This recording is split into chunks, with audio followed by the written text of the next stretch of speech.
Today I will be discussing a pedigree analysis of the family from the show Full House.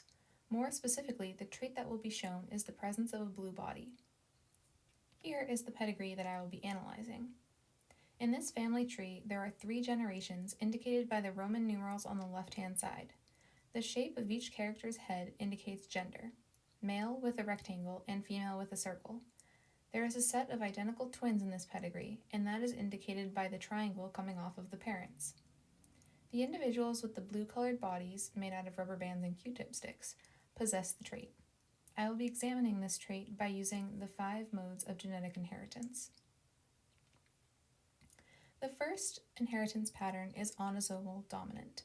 This means that all affected individuals have at least one dominant allele, which means that they can be either heterozygous or homozygous dominant. This can be seen with Becky and Jesse. Jesse has the dominant trait and passes it down to both of his children.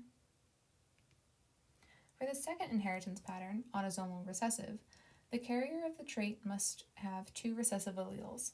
The non-affected individuals will have at least one dominant allele. This can be seen between Irene and Nick and their children. Nick and Jesse have the trait and they have 2 recessive alleles. Irene and Pam both have at least one dominant allele. The next pattern of inheritance is X-linked dominant.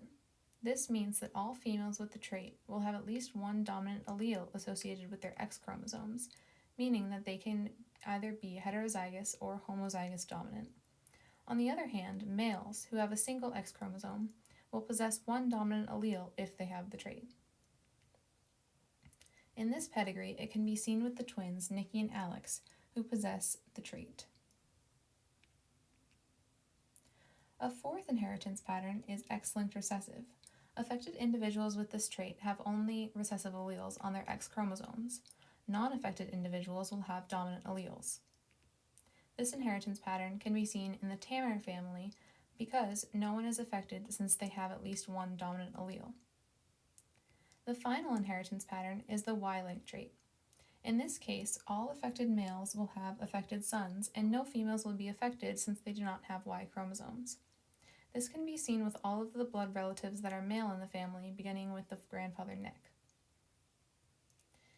In conclusion, there are 5 inheritance patterns that can be demonstrated with this family tree: Y-linked trait, X-linked recessive, X-linked dominant, autosomal recessive, and autosomal dominant.